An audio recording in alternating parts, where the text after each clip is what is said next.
All right, so I really feel for mechanics because they have to work in these tight spaces and have odd angles on the wrench. Oh, by the way, I also decided that I would replace these tension wheels, these V-belts. I have no idea how old these were, so they're only like $16 a piece. I said, well, what the hell, why not?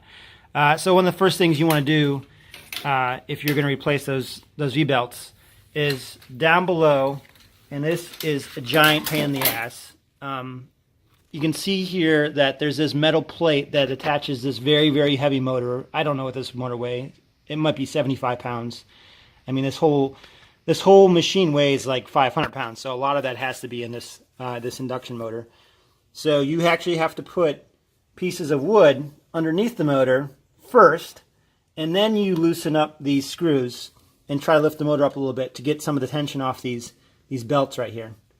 And they say whatever this means, it needs to have a with medium pressure a 1/4 deflection. I have no idea that. I mean, that's kind of like 1/4 deflection. I'm not pushing on it too hard, I guess. So who knows? So once you've lifted up the motor, you can slip these chains just right off these rollers here. So that's step one if you want to replace the V-belts. You actually don't have to do that if you're not replacing the V-belts.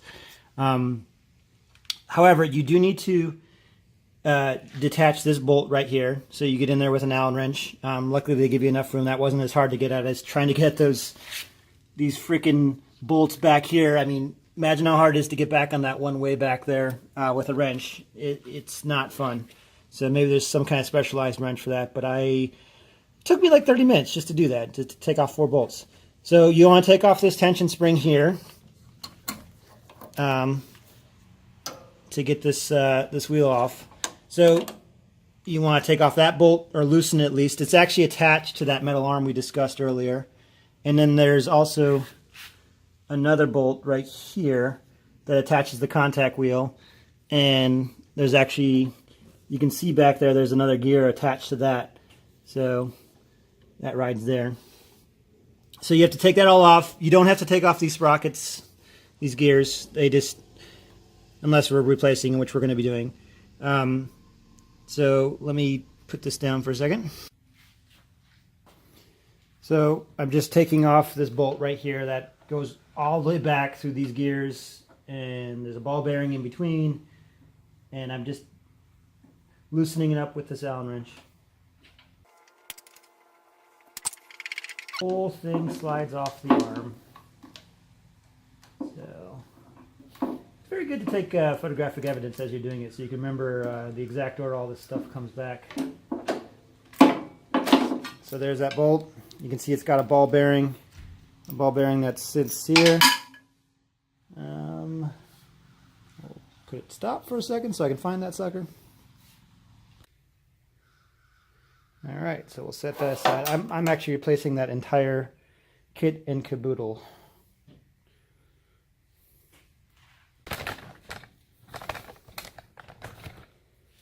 So I'm just trying to get this gear out of here. The teeth are all engaged.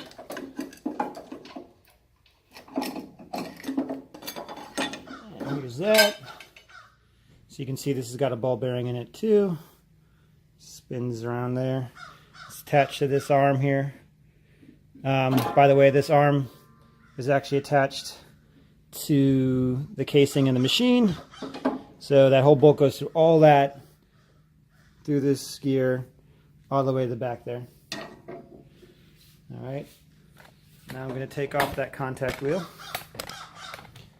So when you put this back together, you have to put it back in a certain order.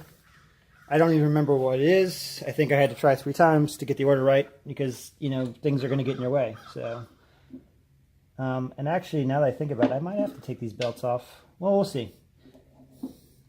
I hope not. I really don't want to go back and deal with that.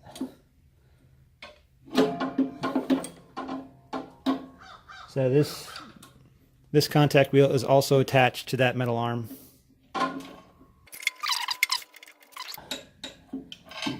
There's that. Yes, don't have to deal with the belt. So, and we got this last chain. Let's take that off. Oh, and maybe we do have to take off the poly belt. No.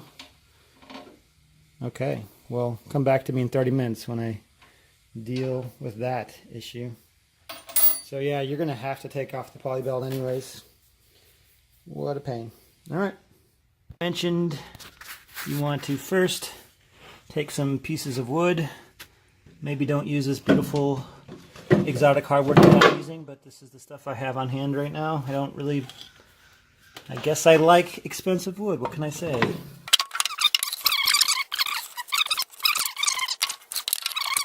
I actually had a piece of shitty plywood. Excuse my French. So now this thing is actually wedged in there. Pretty good. The one problem is, now that I think about it, you probably want to first tighten the bolt in the way back before doing this. Just that one back corner bolt, not any of the other ones, and just let all attention be on the top, because the top ones are easy to get to. It's really, the worst one is that one way in the back, which you can't even see on the camera, it's too dark, but there's another bolt like this back there. So I'm going to take this wood out and start over. All right, remind me never to be a mechanic now. This next part is probably almost a two-person job, because you have to lift up this motor. Again, I think it weighs about 75 pounds, and then slip off these belts at the same time. So I'm not going to do this on camera, because I'm going to try to do it by myself like an idiot. All right, I'll be back in a minute. Just a tip, if you are just one person, lift with one hand, and you can actually kind of put some lateral pressure on these and spin it, and it'll actually just kind of like slide off that way. So you don't need to just like lift the whole thing and get like an inch of clearance. You can kind of just slide it off with lateral pressure.